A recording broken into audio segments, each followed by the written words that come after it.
que vai hoje, né, falar sobre um tema bastante novo, né, na literatura, que é essa conexão entre meio ambiente e sistema financeiro, mas numa perspectiva dessa terminologia que está surgindo de cisnes verdes. Então, ele vai explicar isso para nós. Eu acho isso maravilhoso, porque é um tema novo na nossa agenda e que, né, vamos abrir essa porta para ser mais explorada mais para frente, agora, né, nos próximos meses. Então, Croco, obrigada aí pela sua participação, obrigada pela presença de todos, e você pode começar, por favor. Obrigado, mais uma vez, estar aqui. Antes de começar a apresentar, só vou contextualizar um pouco como é que nós chegamos a isso, né? Basicamente, isso é um pouco da trajetória que eu vivi. Todo mundo que sabe, eu fui presidente do Banco de Desenvolvimento de Minas Gerais entre 2015 e 2019. E lá no banco, a questão de financiamento verde foi uma questão que nós começamos lá e exercemos na prática, enfrentando toda a operacionalidade desse tipo de financiamento. Eu até então, eu tinha 2 semanas de indicado para o banco quando apareceu pela primeira vez na minha frente a palavra Green Bank. E a partir de então que eu fui entender. Então, e lá eu vivenciei o outro lado da moeda, o financiamento verde, a emissão de títulos verdes, de green bonds, como direcionar isso no Banco de Desenvolvimento. Quando eu voltei sair do banco, voltei para a academia, né, para a universidade, eu comecei a estudar isso um pouquinho mais. E essa é uma trajetória que eu resolvi, então, investir um pouco mais, que é sobre finanças verdes de uma forma geral, e o que está aqui é um pouquinho fruto desse primeiro trabalho, né, de me inserir nessa área. Então, é ainda muito inicial. Eu fui convidado pelo João Sixu para fazer parte de um livro que a Carmen também está, com a Fernanda está, talvez outros aqui estão, que era um livro sobre... O Croco, escreve o que você quiser da sua cabeça sobre como é que vai ser o Brasil pós-Covid. Essa era a ideia do livro. Então, eu peguei e escrevi, chamei a Fernanda e escrevi esse primeiro ensaio que está aqui, é o que eu vou mostrar aqui, né? Então, antes de mais nada, eu acho que a gente tem que entender o que vai ser mostrado aqui como um primeiro ensaio. E aí nós resolvemos, na verdade, eu, a Fernanda Faio e a Fernanda Faria, que está aí, mais o Anderson, que está aqui no CDPLAR, nós resolvemos enfrentar isso para valer. Então, nós estamos montando um curso de finanças. Às vezes, que é a melhor coisa que você tem quando você quer investigar um tema é você se dispor a dar um curso. Então, nós estamos montando um curso que vai ser dado na pós-graduação do CDPLAR sobre finanças verdes. Como vai ser um curso online, inclusive, e a gente vai poder... Depois nós estamos vendo uma forma de disponibilizar para quem quiser, mesmo não fazendo parte, matriculado regularmente, puder participar, quiser assistir algumas aulas, vão ser palestras, a gente pode depois colocar isso à disposição. Então, esse é o contexto. Mas Croco, mas quem quiser participar como aluno, pode fazer aluno pode externo, né? Então, a ideia... com seus respectivos colegiados de curso. Vai ser um curso ofertado na grade do CDPLAR. E a gente vai abrir para o pessoal do FIND, né? Exatamente, para quem quiser ver, etc. E tal, tá? Curso sexta-feira, 10 horas da manhã, de 15 em 15 dias. Depois a Fernanda divulga aí, mas é um curso sobre finanças verdes geral, que vai contar, inclusive, com a participação de alguns palestrantes. O Francisco Gaetani, que já foi ministro do Meio Ambiente da Dilma, a Maria Neto, que é a diretora de operações de mercado de capital do BID para o Brasil, o Luciano Schwartzman também, que é do BID. Então, vai ser um curso na base de seminários, tá? Mas depois a gente faz uma propaganda bonitinha, mas só para vocês já estarem sabendo, eu só estou contextualizando que o que vem aqui, que nós vamos apresentar, é o início de uma linha de pesquisa que nós estamos E o que nós vamos apresentar aqui é esse primeiro ensaio. Deixa eu ver agora se eu consigo compartilhar a tela. Bom, então, esse é o ensaio, tá? Eu não vou aqui explorar um pouquinho além do que já está no ensaio, mas foi um ensaio sobre riscos ambientais e estabilidade do sistema financeiro, escrito por mim e pela Fernanda. Eu vou aqui primeiro contextualizar o ensaio, depois nós vamos discutir um pouquinho os riscos climáticos e a sua imprevisibilidade para o sistema financeiro, notadamente o chamado cisne verde, o sistema financeiro e o Estado no processo de transição verde, e a gente termina fazendo algumas sugestões baseadas no que a gente discute antes, de sugestões para a transição verde no Brasil, e depois algumas observações. Bom, a Covid, ela colocou, todo mundo sabe, isso não é novo, basicamente uma crise tripla, né? Ela colocou em foco 3 grandes problemas para a humanidade de uma forma geral. Um problema ambiental, que coloca a questão do debate sobre mudanças climáticas em um novo patamar. Quer dizer, a pandemia, ela é fruto direto da discussão da questão ambiental, do desmatamento, da forma como o mundo trata o meio ambiente. Então, apesar de ser uma doença, não deixa de ser uma discussão sobre mudança climática. Então, isso colocou um debate sobre mudança climática num novo patamar, né? Não é à toa que a gente tem escutado essa palavra com muito mais frequência desde que a pandemia utilizou, não que ela não fosse importante, mas ela dá um salto a mais, ela coloca em evidência mais e traz para o centro do debate a questão das mudanças climáticas. Tem uma discussão sobre sanitária do tratamento da pandemia em si, né, que coloca em discussão política pública de saúde, né?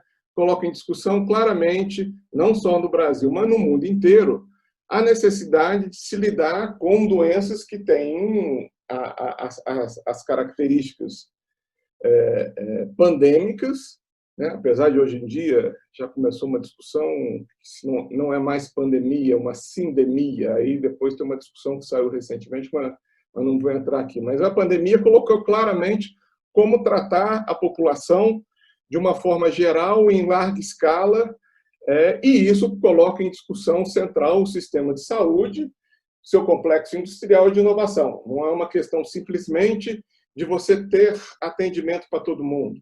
O que a pandemia colocou também é uma discussão sobre política industrial, política de inovação, sobre você ter a capacidade ou não a capacidade de produzir equipamentos e produzir medicamentos para atender a população de uma forma geral. Então, ela trouxe também a crise sanitária à discussão de instrumentos de políticas públicas de saúde e de política industrial e de política de inovação. E, por fim, as consequências econômicas coloca uma discussão, de novo, sobre o Estado coordenando a necessidade de um Estado coordenador da política pública para enfrentar os diversos efeitos que estão colocados. Então, esse é o contexto da crise que nós estamos trabalhando.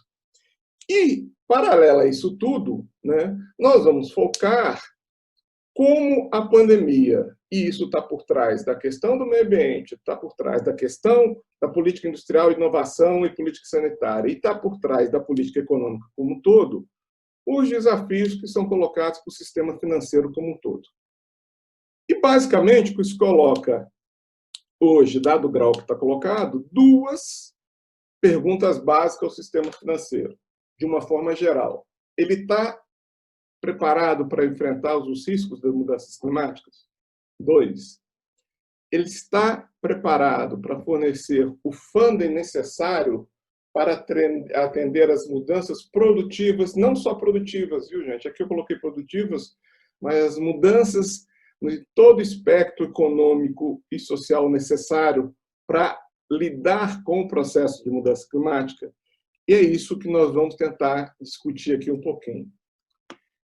Tratando especificamente do sistema financeiro, aqueles que já conhecem como é que o sistema financeiro funciona na forma micro, sabem que os modelos de risco que você tem dentro do sistema bancário, de uma forma geral, são modelos que consideram, se relacionam com o meio ambiente apenas a partir do impacto que aquele projeto causa no meio ambiente. Então, você tem que ter, por exemplo, o Brasil tem uma das legislações mais avançadas em termos do Banco Central em relação ao meio ambiente. Você não pode fornecer, nenhum banco pode fornecer crédito a um determinado tipo de crédito se não tiver lá aprovação ambiental estabelecida. Tá? Mas a aprovação ambiental, e essa é a lógica de todos os modelos de risco, bom, esta barragem que eu vou financiar, esta usina que eu vou financiar, esse investimento, esse projeto de construção civil, ou ponte, ou estrada que eu vou financiar, qual o impacto que ele causa no meio ambiente? Mas não existe modelos, e isso não é feito ainda de uma forma generalizada, um modelo inverso, a análise inversa. Como a mudança climática afeta o meu portfólio de investimento? Como é que as mudanças climáticas podem afetar a probabilidade ou não probabilidade de eu reaver um empréstimo que eu concedi? Eu financiei empréstimos em áreas litorâneas. Uma característica central que todos dizem sobre a mudança climática é o aumento do nível dos rios, dos mares. Isso impacta os meus investimentos? A mudança climática vai afetar ou gerar secas, ou gerar chuvas, ou gerar trovoadas em diferentes regiões do mundo. Os meus financiamentos, os meus portfólios incorporam isso? Eu faço, por exemplo, uma PPP de uma rodovia para escoar, por exemplo, a produção de soja do Centro-Oeste.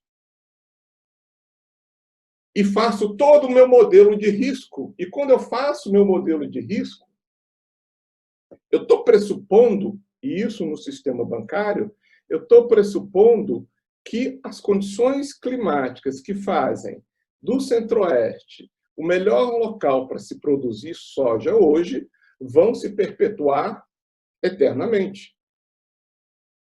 Então, eu faço um modelo de PPP onde a minha receita e a minha garantia de receita é o pedágio dos caminhões que vão passar naquela região.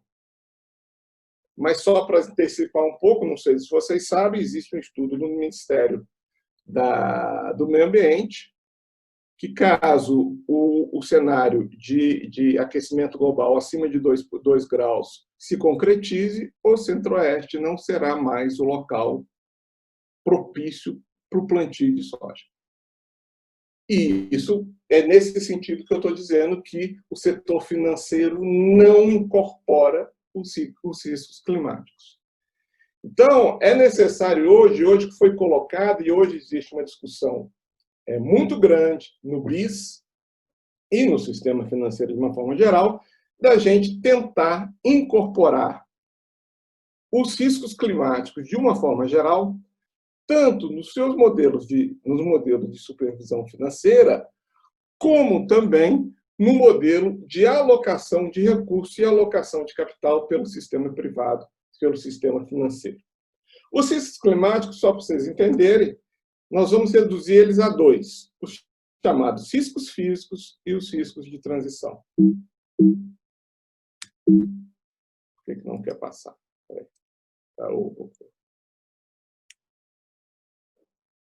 Bom, o primeiro risco climático é o chamado risco físico. que é o risco derivado para o sistema financeiro.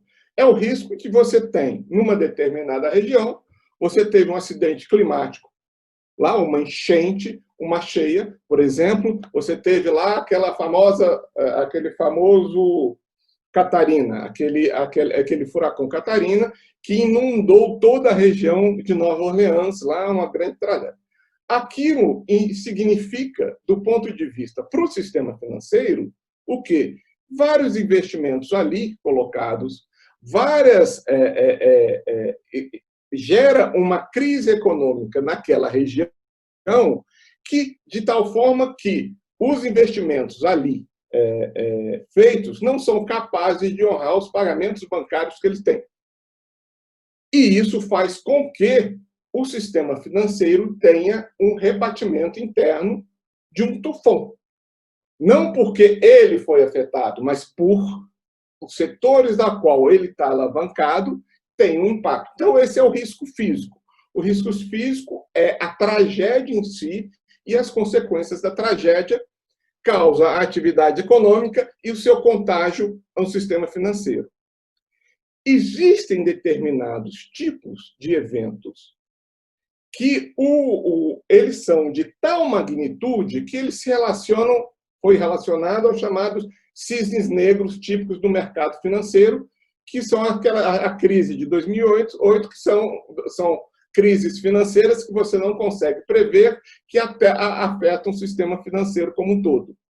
O cisne verde é um impacto de um acidente, de uma mudança climática, um acidente climático, né, onde você tem um impacto generalizado sobre o sistema financeiro, né, e que você tem as mesmas consequências do que o chamado um cisne negro típico do mercado financeiro. A pandemia hoje, ela está sendo considerada um cisne verde, porque ela tem um impacto generalizado no mundo, né, que podem afetar ou estão afetando o sistema financeiro de uma forma geral. Então, o cisne verde é um evento ambiental onde ele pode ter um impacto tão generalizado que a própria estabilidade do sistema financeiro como um todo pode estar sendo afetada. E a pandemia é esse um tipo de risco. Não existe modelos no sistema bancário capaz de prever isso. A grande diferença entre esse tipo de cisne verde e cisne negro, do ponto de vista do sistema bancário, é que a regulação bancária, os bancos centrais, são capazes de, eles sozinhos, lidarem com os fenômenos de Black Swan. Desde 2008, a regulação bancária tem caminhado no sentido de prever ou tentar medidas que contenham ou que lidem com esse fenômeno do Black Swan dentro do sistema financeiro. Um cisne verde, por outro lado, um acidente, você não tem como não somente prever, como também as medidas de prevenção que você possa ter não estão relacionadas efetivamente ou somente localizadas dentro do sistema financeiro. E esse que é o grande problema da regulação. Esse tipo de risco financeiro, risco físico ambiental, ele tem um impacto no sistema financeiro que os instrumentos de supervisão não são capazes de, sozinhos, darem conta desse tipo de regulamentação. O outro risco é o risco de transição. O que é o risco de transição? A COP21 determinou que o mundo teria uma meta de até 2030 evitar que o aquecimento do planeta ficasse abaixo de 2%, de 2 graus Celsius, com emissões líquidas de carbono a partir de 2050, zero, né? Zero, mas que também faria um esforço de 1,5%, de tentar chegar a 1,5%. Mas vamos ficar no 2%. O que significa o mundo não atingir um aquecimento global em termos de 2 graus Celsius? Isso requer duas coisas importantes e duas discussões importantes. Uma transformação produtiva em larga escala, e 2, uma quantidade de recursos financeiros para fazer essa transição. Do ponto de vista de recursos financeiros, a questão, a princípio, não é tão complicada. Essa figura 2 aí, BAU quer dizer Business as usual, para os parâmetros de 2015, viu, gente? Isso estão os parâmetros, esse dado aí é da Agência Internacional de Energia, tá? Eu tenho que atualizar os dados, mas eu não tive tempo de atualizar.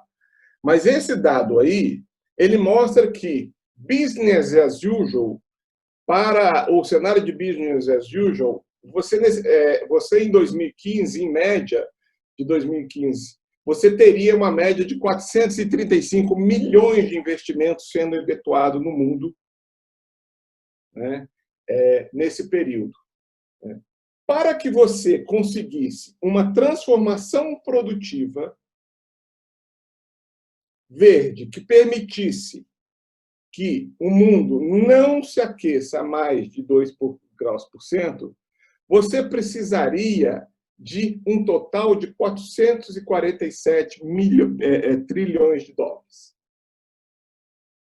Ou seja, em relação ao que já é investido hoje no mundo, o volume de investimento em novos ativos financeiros, novos investimentos de baixa emissão de carbonos em energias renováveis, é 12 trilhões de dólares a mais do que eram feitos em 2015.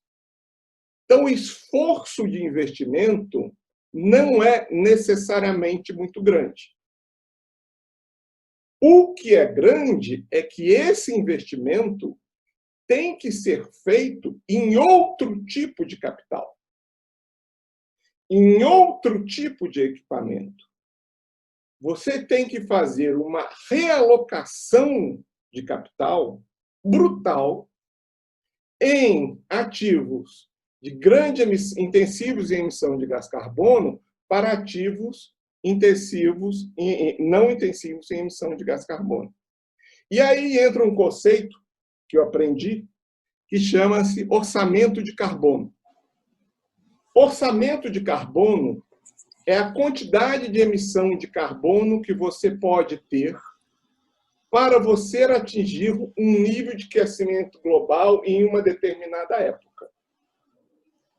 Então, você estabelece uma meta de emissão, uma meta de temperatura global para o planeta, ou de aquecimento global, e a partir essa meta determina para você o quanto de emissões de carbono você pode ter naquele período para que aquela meta seja atingida.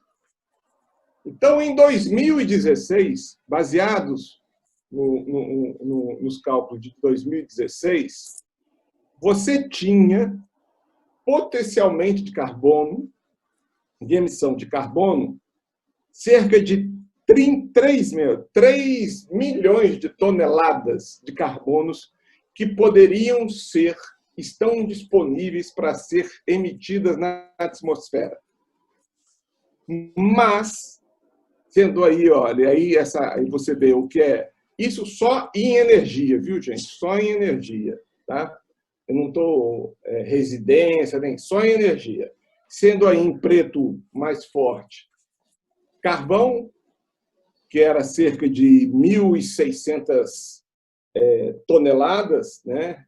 1.600 toneladas, depois em óleo e depois em gás.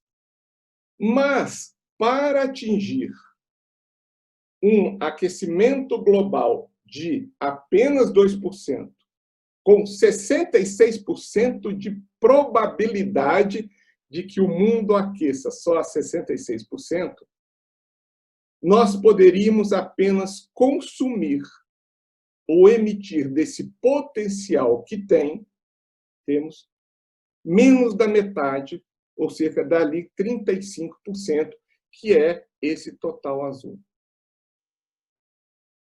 Se nós formos tentar também, com uma probabilidade, atingir a meta só de aquecimento de 1,5%, é esse todo total aqui, embaixo. Ou seja, nós temos que dar um cavalo de pau na estrutura produtiva do mundo, numa velocidade impressionante, para que a emissão de carbono, tá, se adeque ao orçamento que nós temos para poder. Isso leva à discussão, e aqui, do chamado stranded assets, assets que serão desutilizados. E olhem, para conseguirmos ter 50% de chance de atingirmos a meta de 2% de aquecimento global até 2020, nós deixaríamos, 2050, perdão, nós deveríamos deixar de explorar 80% das reservas de carvão existentes hoje na Terra, 1/3 das reservas de petróleos existentes hoje na Terra. Estimativas que giram isso aí em torno de 4 trilhões de dólares que teriam de ser deixados de utilizar para que a meta do clima fosse utilizada. Se alguém aqui conhece o mercado de derivativos de petróleo, né, que hoje todas as reservas de petróleo do mundo estão lastreadas em derivativos que são negociados na Bolsa de Valores de Londres e aí afora, toda a produção. Se você chegar hoje e falar o seguinte, eu vou ter que deixar de consumir e deixar lá debaixo da terra 1/3 das reservas, o caos financeiro que isso vai causar, né? Esse é o grande problema. A gente fica preocupado com a crise lá no Golfo, né, no Oriente Médio, né, com a crise, com a guerra, etc. e tal, mas se o Irã fecha o Estreito de Hormuz ali, o impacto no mercado financeiro é no dia seguinte, porque o que tem de contrato derivativo no preço do petróleo que passa por ali é uma coisa enorme. Então, o risco de transição é justamente a gente discutir, né, essa transformação produtiva, não só, e também de padrões de consumo abrupta. O capital investido no padrão de consumo e estrutura produtiva que nós temos, que é baseado, intensivo em carbono, é baseado em combustível fósseis, hoje tem uma alavancagem no sistema financeiro enorme que, para atingir objetivos do clima, você teria que trazer perdas significativas a esses setores. Perdas significativas a esses setores, que colocaria em risco a própria estabilidade do sistema financeiro. A própria estabilidade do sistema financeiro. Porque seriam setores que você teria que deixar de investir. Tem setores que você deveria incentivar abruptamente uma redução do consumo. Então, essa transição, tá, é um risco que, para o sistema financeiro, essa mudança produtiva é o que ela traz para o sistema financeiro, é um risco de crédito, é um risco de liquidez, é um risco operacional e, eventualmente, um próprio risco sistêmico. O alinhamento do sistema financeiro aos objetivos do clima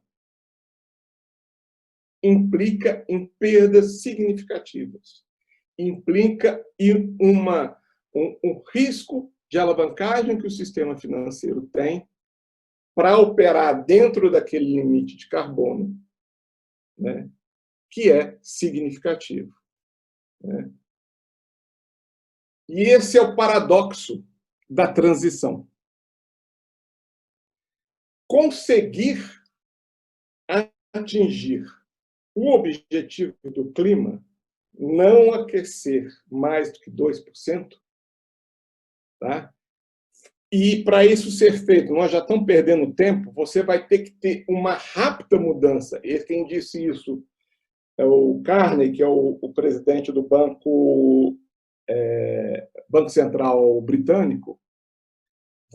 Se você conseguir fazer isso, gerar uma transição e conseguir, de fato, atender os objetivos de não permitir um aquecimento de 2%, você está correndo o risco de fazer uma mudança tão rápida que isso vai levar a uma reavaliação geral de perspectivas que podem reavaliar valor de ativos, lucratividade de empresas, valor de cenários, que ele vai falar o seguinte: olha, nós poderíamos destabilizar mercados, desencadeando um ciclo de perdas e levando um aperto persistente de condições financeiras, que ele chamou de um momento Minsk climático. Um momento que quem conhece aqui Minsk sabe o que eu estou dizendo. Quer dizer, o sucesso, o que é o sucesso? Conseguir fazer uma transição que, de fato, aquela meta seja atingida. Se você deixar o mercado atuar pelos seus mecanismos, se você não fizer isso de uma forma coordenada, se você não fizer isso gerenciando o processo de perdas, você pode gerar um efeito, que eles chamam de efeito Minsk, que é um efeito de perda generalizada em uma crise sistêmica pré-estabelecida. O sucesso é a falha. O sucesso é a falha. Como é que o sistema financeiro, de uma forma geral, tem lidado com isso? Basicamente, 4 tipos de abordagem que o sistema financeiro, de uma forma geral, tem tentado fazer isso. E isso aqui, gente, cada linha dessa aqui é uma linha de investigação, é uma tese de doutorado, é um artigo a ser escrito, uma grande abordagem. O sistema financeiro, de uma forma geral, ele tem buscado, uma variação verde, green, de instrumentos financeiros clássicos. O Green Bond. O Green Bond nada mais é do que um ativo de renda fixa com valores, com parâmetros verdes. É um instrumento financeiro clássico que você tentou, um título que você emite, uma letra financeira qualquer, é um título qualquer negociado no mercado de renda fixa. Tá? É um título qualquer que você põe no mercado financeiro. A única coisa que você faz é o seguinte: esse título, o recurso dele, vai ser destinado exclusivamente a financiar projetos de baixa emissão de carbono. E aí você gera toda uma estrutura para isso ser consolidado.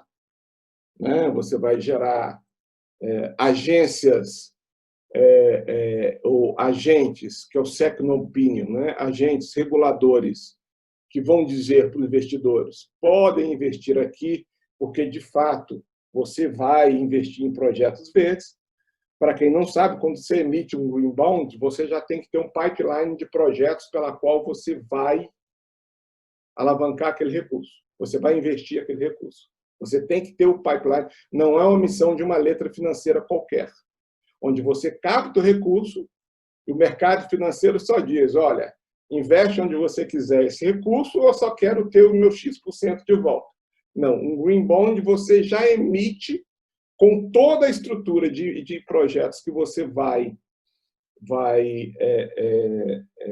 financiar, o pipeline do projeto, já certificado por uma segunda opinião, e aí tem empresas no mercado que vão fazer exatamente isso, Sustainalytics e outras, são empresas que vão certificar para o investidor, olha, ele está investindo em projetos verdes, e que depois vão verificar durante todo o tempo se, de fato, aqueles investimentos estão gerando o retorno necessário, né?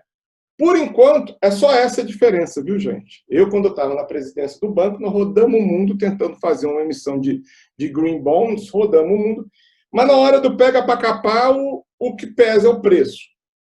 Eu não conseguia, para mim, tanto faz emitir um green bonds ou emitir um título qualquer no mercado financeiro internacional, que o preço que vinha para mim era o mesmo. Nós não chegamos ainda a um determinado momento onde os green bonds têm um benefício de reputação. O mercado ainda não precificou o verde ainda, pelo menos até a última emissão que eu fiz. Pelo menos as emissões clássicas. Empréstimos aí é diferente, que é a segunda linha. Política de financiamento verde, né? É você abrir linhas específicas de financiamento verde, que é outra forma que o mercado atua, mas principalmente isso está vinculado a bancos multilaterais. O mercado privado ainda não está fortemente alocado a isso, mas você vê ou isso no mercado de bancos multilaterais, BIS, ou em países onde você tem uma política regulatória, como é a China, onde você tem uma política de crédito verde, que o setor privado opera, mas você tem não só o Banco Central, mas o governo facilitando muito aquele tipo de operação por banco privado.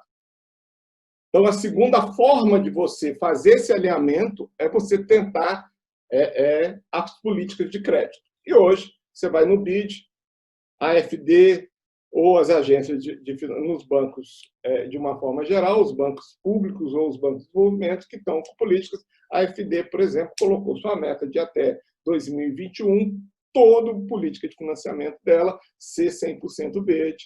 O BID está com a tentativa de ser 70%. Né? Mas aí isso tem inúmeras discussões que a gente pode abrir. Tudo bem, você vai conceder política de crédito, mas como é que... Eu lá no BDMG, eu quero financiar verde. Abrimos linha de crédito verde.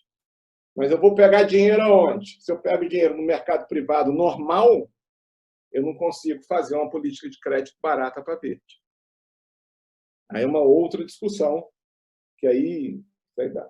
Uma terceira linha também é esperar que o próprio mercado de ações faça essa relocação de capitais através de índices de mercado.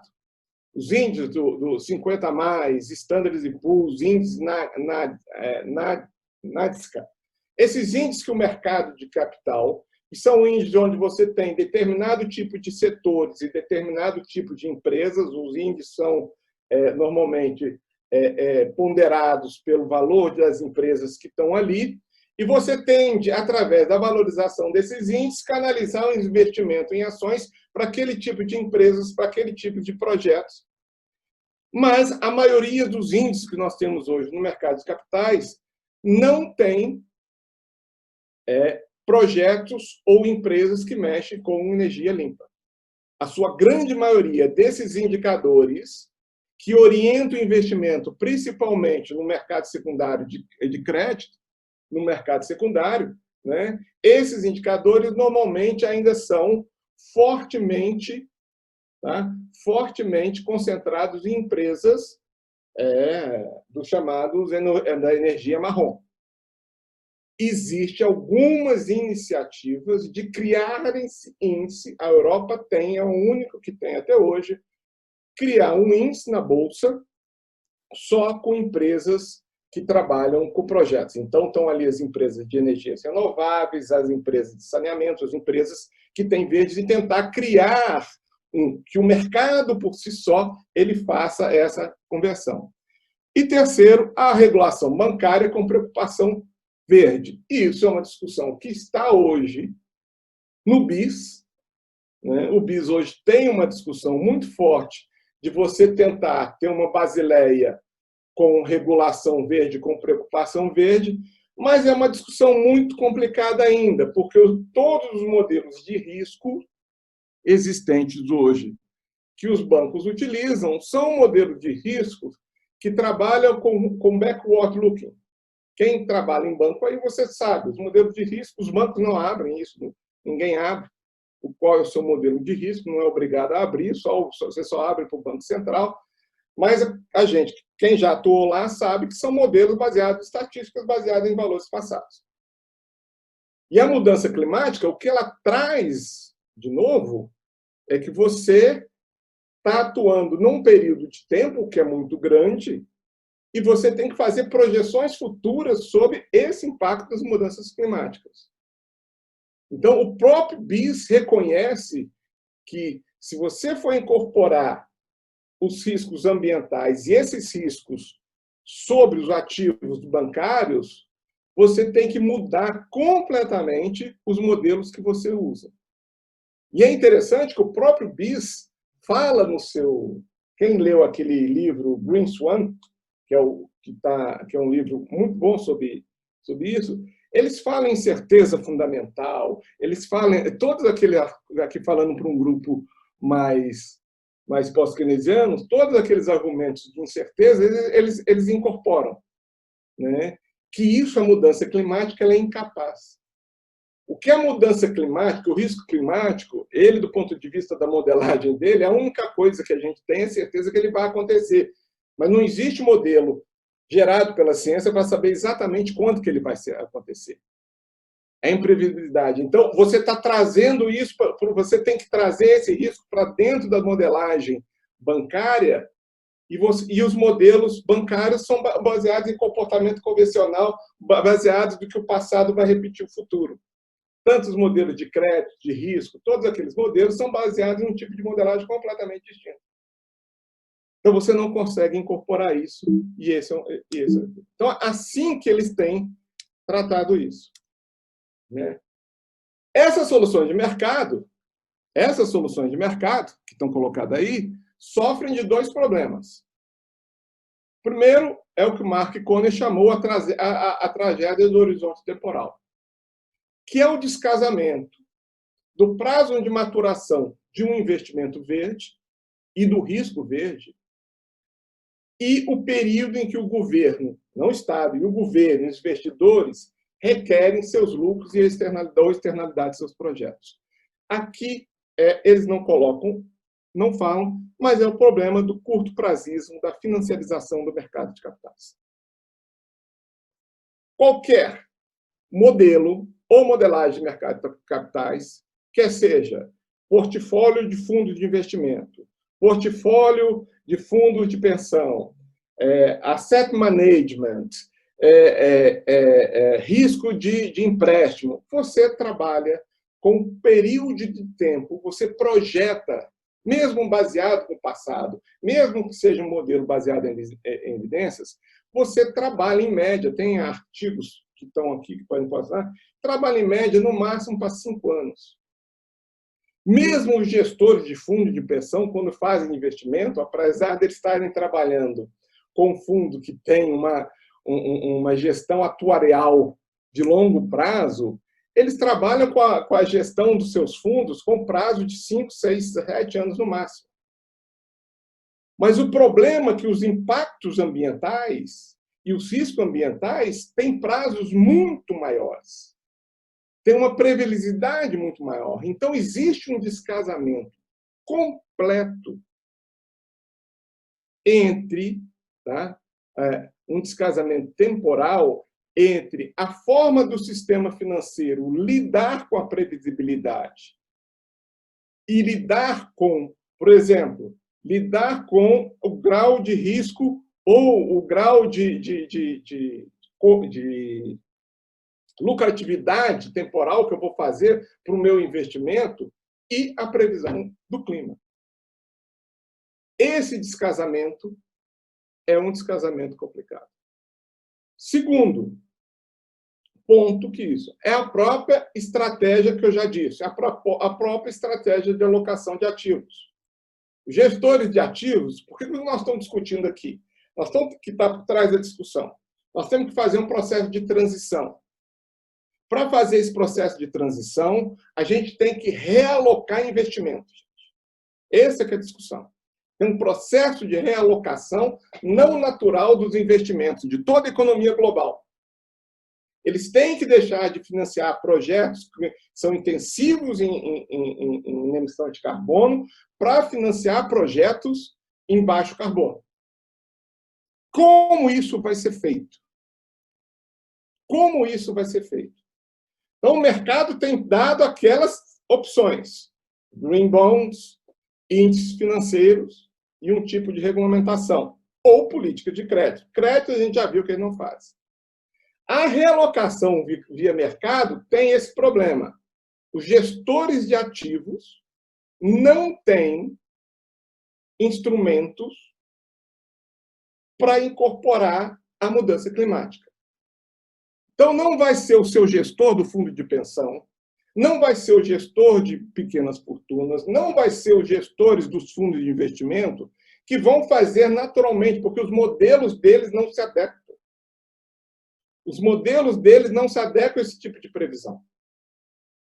Como também o próprio Banco Central não consegue fazer, e isto é aceito hoje pelo BIS. O que me chama a atenção nesse documento que o BIS escreveu, o do Greenspan, é que ele fala abertamente a estabilidade do sistema bancário relacionado à crise ou ao impacto da mudança climática depende de uma articulação muito forte com a política fiscal. E que ele chama, e aí ele vai discutir o New Deal, New Green Deal. Mas eles aceitam isso, eles passam a aceitar isso. Isso é uma mudança importante, viu, gente? Isso é uma mudança importante, porque isso dialoga, vai no sentido inverso sobre independência de Banco Central, sobre não só a preocupação com o emprego, mas a preocupação com o emprego verde. É um diálogo diferente. E isso está colocado, tem um capítulo específico nesse livro, que é sobre a articulação dos impactos, riscos climáticos, regulação prudencial, política monetária, política fiscal, e ele resume isso no New Deal. Então, a solução via mercado, ela tem essa série de problemáticas. Não tem o horizonte de tempo, instrumentos ou modelo que possam fazer uma alocação de ativos que considerem esse tipo de preocupação e a próprios instrumentos de regulação bancárias que não conseguem lidar. A regulamentação bancária pode impedir um Black Swan. Ela tenta prever. Tá? Todo Basileia, toda discussão regulamentar de regulação pós-crise de 2008 são mais disclosure, mais transparência, maior separação, mais luz sobre shadow bank, que é forma de tentar prever o Black Swan, que é uma crise financeira que tem impacto sistêmico, mas é causada dentro do sistema. O Green Swan é uma crise climática cuja a forma de prevenir isso não está apenas no sistema financeiro. Não é o sistema financeiro sozinho que vai conseguir fazer uma regulamentação que impeça um aquecimento global de 6 graus, que gere uma catástrofe de tal tamanho que faça com que os ativos financeiros do banco percam completamente valor. Você não consegue controlar isso apenas na regulamentação financeira. Então, o risco sistêmico está colocado também em outra esfera. É essa que é a discussão. Então, toda essa estrutura, e aí eu já falei muito sobre isso também, mas toda essa estrutura, todas essas questões mostram, primeiro, Para fazer a transição, nós precisamos de uma estrutura de financiamento que deve ser toda remodelada. E a partir daqui, gente, detectado isso, é muito mais insights que precisam ser explorados. Tá? Tem toda uma estrutura que precisa ser remodelada. Tá? E aqui os bancos públicos e os bancos de desenvolvimento, eles desempenham um papel fundamental. Por quê? Porque você precisa ter uma fonte de recursos sem a lógica privada tradicional. Volta à discussão de banco público e banco de investimentos ser financiado através de emissões do mercado de capital. Que é complicada porque a lógica do mercado de capital, você tem que ter um financiamento, tá?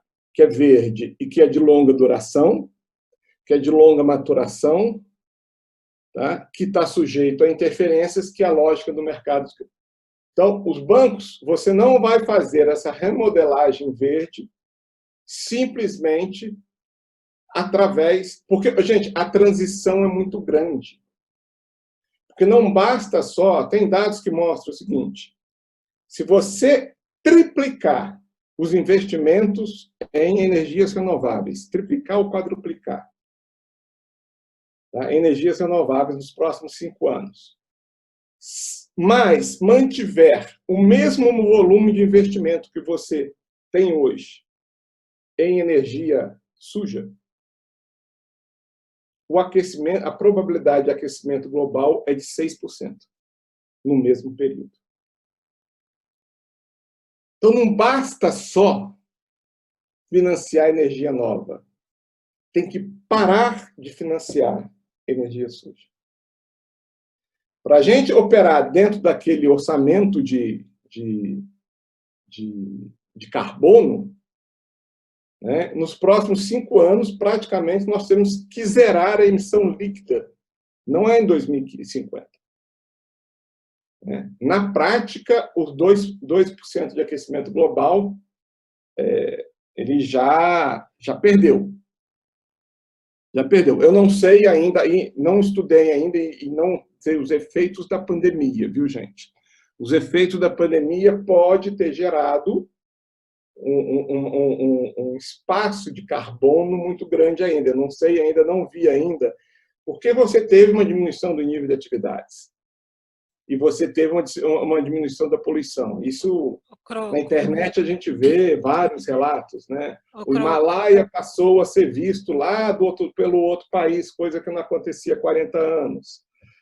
A cidade de São Paulo passou a ser cinza, passou a ver céu azul. Quer dizer, tudo isso... A redução de carbono esperada para esse ano é o que teria que acontecer anualmente para que a gente atingisse a meta de 1,5, de queda de alta de apenas 1,5 até 2050. Então, é o que a gente cortou esse ano com a pandemia, que tem que ser anualmente. Foi esses os estudos que eu vi. Tá. Então, isso pode mudar, mas se você voltar a operar ano que vem no mesmo padrão, sim, isso... Lembrando que esse ano a produção parou por 3 meses, né? Então não é algo que vai acontecer se a gente não fizer uma mudança estrutural da economia. Então, não só você tem que ter uma lógica financeira, mas, de novo, você tem um problema da transição verde, você tem que ter uma reformulação de vários setores econômicos. Aqui, gente, você não dá para discutir clima de uma forma isolada. A questão da mudança climática impõe uma discussão mais coordenada de economia do que vem sendo feita antes. Impõe política industrial, política de financiamento, macroeconomia. Tá? Todas essas políticas têm que estar, de alguma forma, muito mais correlacionadas que nós temos no que nós fazemos hoje. A macroeconomia, nós temos que falar qual que é a macroeconomia da transição. Qual que é a macroeconomia? A gente cuida muito do emprego, etc. e tal, mas não é só isso. É a macroeconomia que garante uma política econômica que garanta uma transição verde. Uma política econômica, e isso não está no discurso. Não está no discurso, mas não está nos instrumentos de análise. Nós temos instrumento de análise para discutir uma macroeconomia de pleno emprego, uma macroeconomia de crescimento. Mas se nós vamos fazer, nós temos que ter uma macroeconomia que seja capaz de dialogar com uma transformação produtiva muito forte. E, nesse sentido, ela tem que ser gerenciada, ela tem que ter o Estado para minimizar. Como é que nós vamos fazer a transição com as perdas que vários setores industriais... Vamos supor, nós vamos atingir a meta. Nós estamos mostrando aqui que atingir essa meta significa você ter uma perda significativa financeira para segmentos industriais significativos, com volume de empregos significativos, que estão com grau de alavancagem significativos.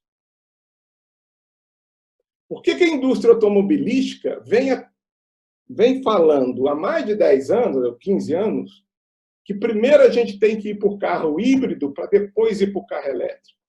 E só agora está falando elétrico. Ela tinha condição de desenvolver carro elétrico há mais de 20 anos atrás. Porque há 20 anos atrás, o grau de investimento que a indústria automobilística tinha necessitava de pelo menos mais 10, 15 anos de depreciação para aquele investimento. Em automóvel, a gasolina, se depreciasse, não, o investimento perdia. Por isso que sempre a indústria automobilística sempre quis fazer uma transição primeiro para o carro híbrido, para depois fazer o carro verde, para o elétrico. Por que não foi para o carro do elétrico? Era uma necessidade de depreciação de capital investido. E hoje nós temos essa preocupação. Se nós vamos fazer uma transição, nós vamos impor, essa transição impõe perdas significativas em alguns setores.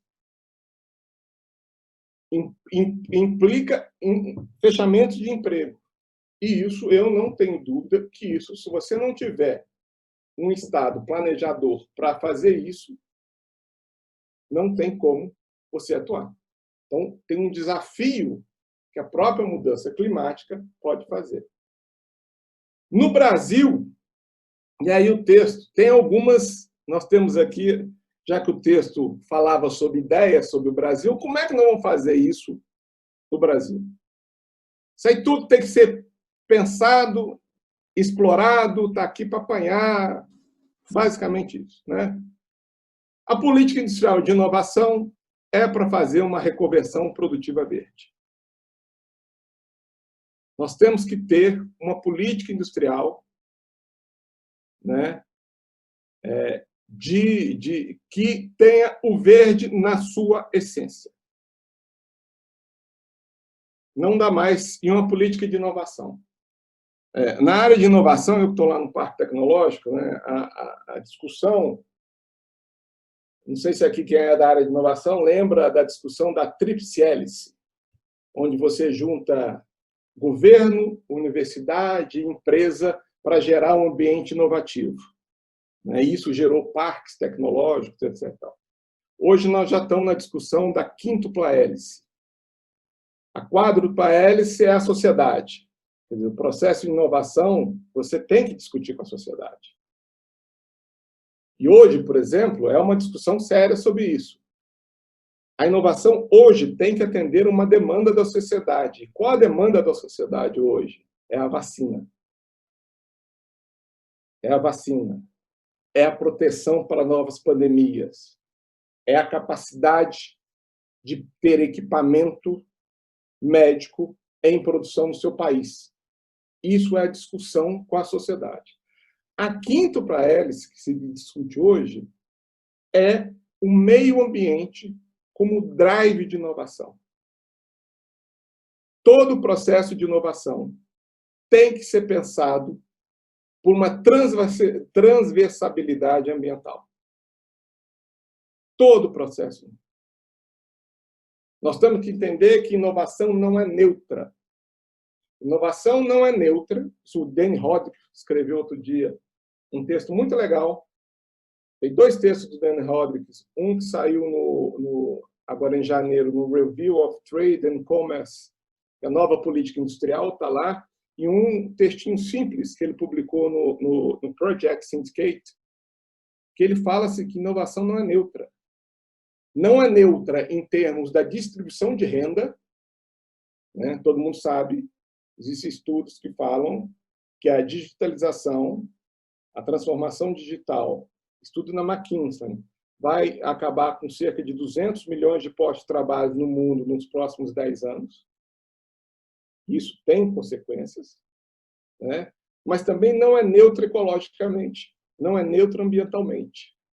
Então, a quinta hélice ela coloca isso. Ela coloca exatamente a necessidade de todo o processo de inovação ele ter o vértice ambiental.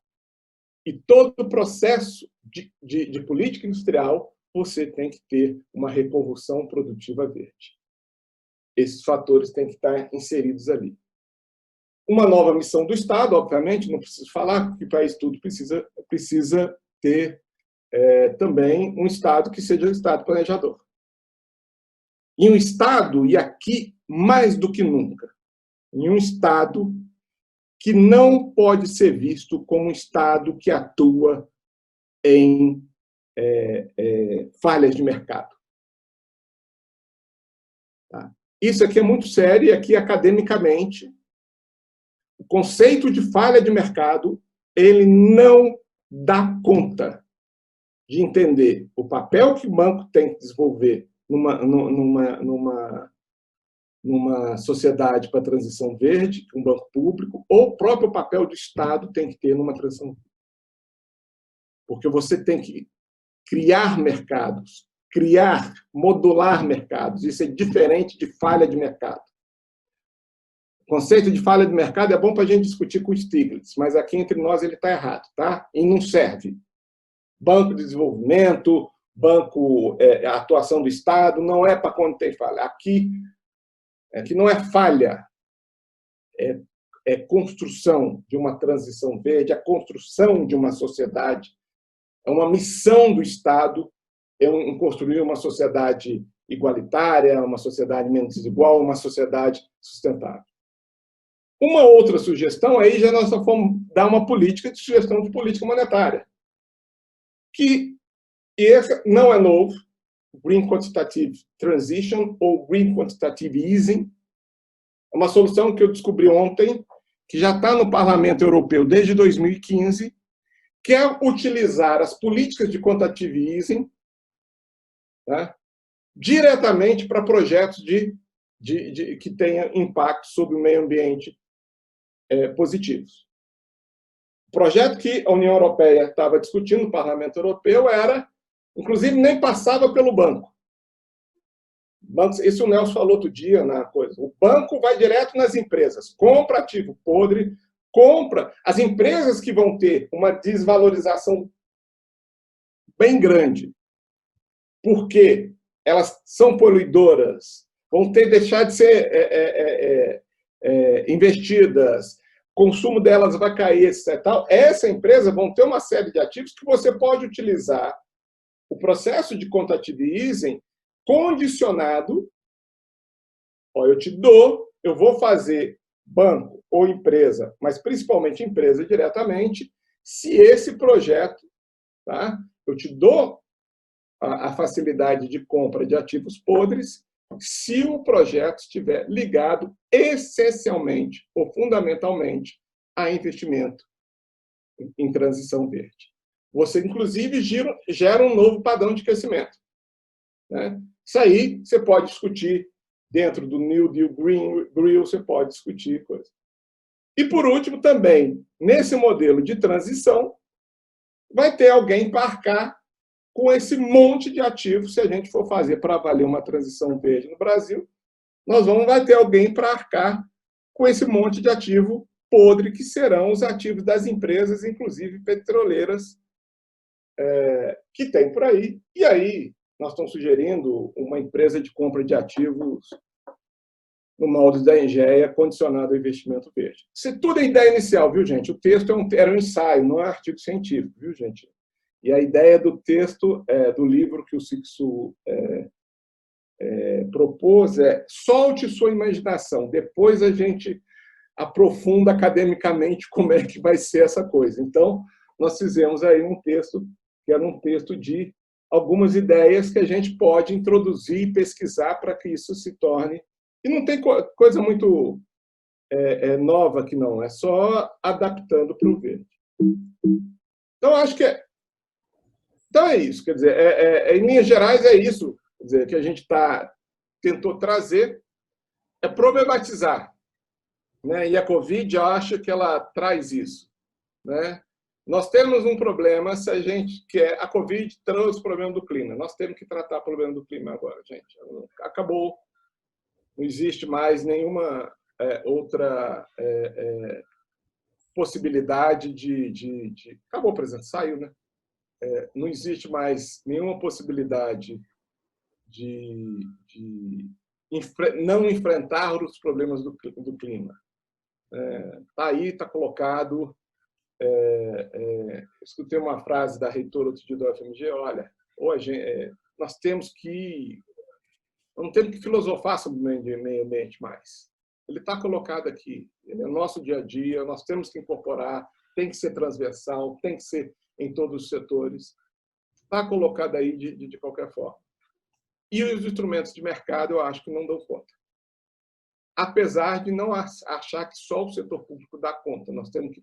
Por isso que não é falha, nós temos que atuar para o setor de mercado, direcionar recursos para o setor de mercado. É isso que está aí. Sei que está muito inicial, vamos estar discutindo, mas a gente vai discutir isso no curso. Quem quiser fazer o curso lá, participar dos debates, vai ser só sobre esse tema. Né? E é isso. Então, aí, estou aberta a trocentas sugestões, avaliações, etc. e tal, mas é um brainstorm mesmo, viu, gente? É um brainstorm que é assim que a gente começa. Obrigado. Bom,